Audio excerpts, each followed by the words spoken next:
On this video, I'm going to talk to you about the one-step binomial tree and how we could use the one-step binomial tree in order to value a call option. So here, basically, first let's try to understand the basic concept. So let's assume that at the moment we have a stock underlying, and that's the option. So let's say that in a particular time period, a particular time period here is called one node. Now let's assume that in this particular time period the stock can either go up or go down by a particular percentage. If the stock goes up by a particular percentage, the new stock price will be S0 U. If it goes down, it's going to be S0 D. So here we are saying that U is greater than 1 and D is less than 1. So here I'm just showing you a small example to understand U and D.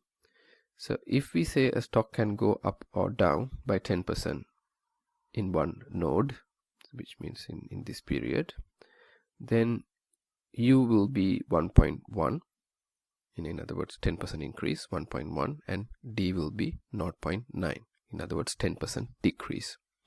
So in order to find out the new expected stock prices, whether it's going up or down, you just multiply your current stock price by 1.1, and here you multiply your current stock price by 0.9.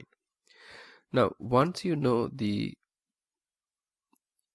expected stock price based on whether it goes up or down, you could calculate your option payoffs.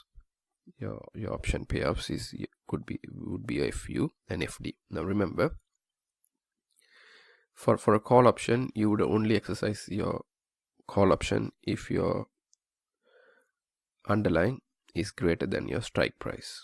So if your underlying is greater than your strike price, so if your S0 U is greater than your strike, then you will have a positive amount. In case if let's assume that your underlying here is less than your strike, then you won't exercise your option and this will become 0. So once you calculate your possible payoffs, you simply discount them to your current period and that will give you the option price. Of course, now one of the questions you would ask is, what's the probability of the underlying going up or going down? Now when we use a binomial tree to value a call option, and also later we will show that this is not just for European options. You could also use binomial trees to calculate American options, call and put.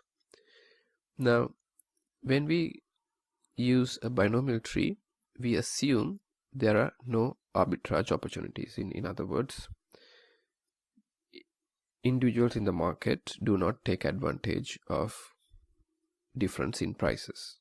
So one asset has the same price across the market at a particular time. So there's no arbitrage opportunities. Now, given that there's no arbitrage opportunities, what we say is, when using the binomial tree, we say that we define P as a probability here. Now P is the probability of an upward movement of the underlying in a risk neutral world. Now it's very important that you understand that P is the probability of an upward movement in a risk neutral world. So that means the risk neutral probability of the stock going down would be 1 minus P.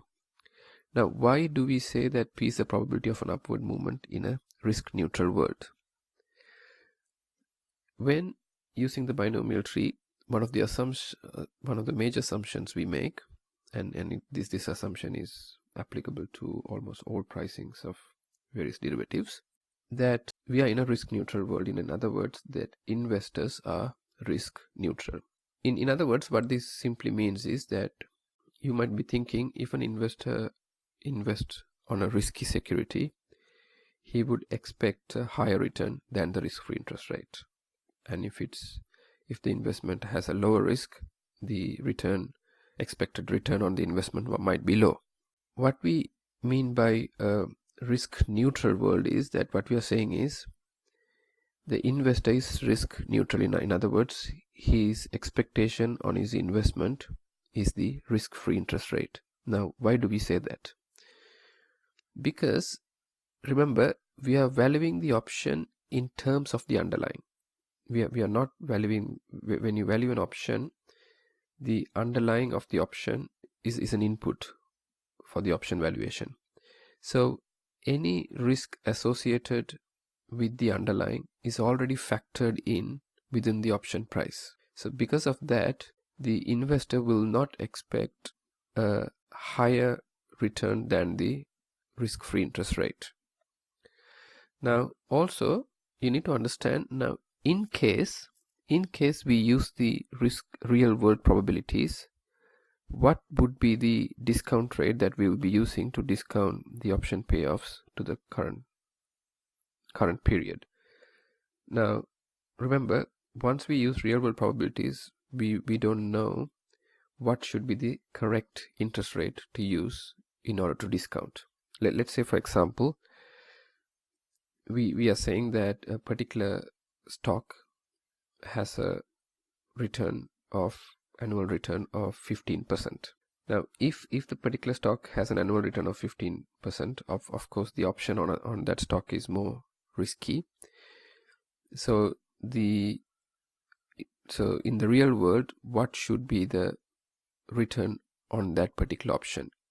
Now we might say, okay, it has to be greater than 15% because the return on the stock itself is 15%, and we know that the option is more riskier than the stock, so it has to be more than 15%.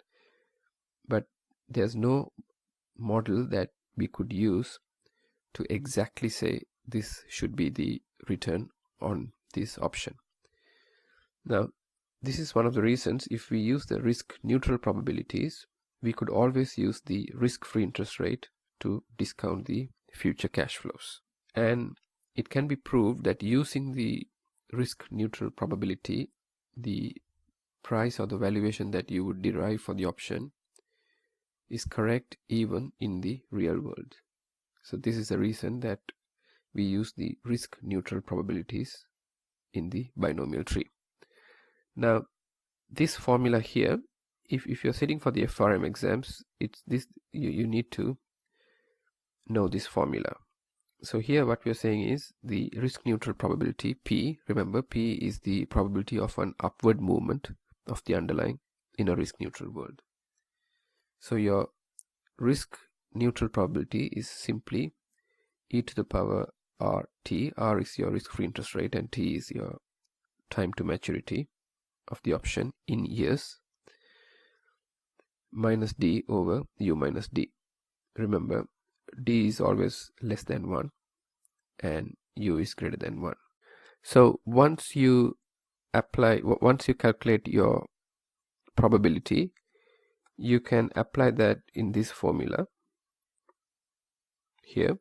So this formula is basically your probability of your risk neutral probability of your underlying moving upward, and then you multiply that by the option payoff if there's a positive value once the underlying goes up, and then you add that to your probability of the underlying going down, which is 1 minus P in a risk neutral world, and then you multiply that by the option payoff. So that's this, and then you add those two together.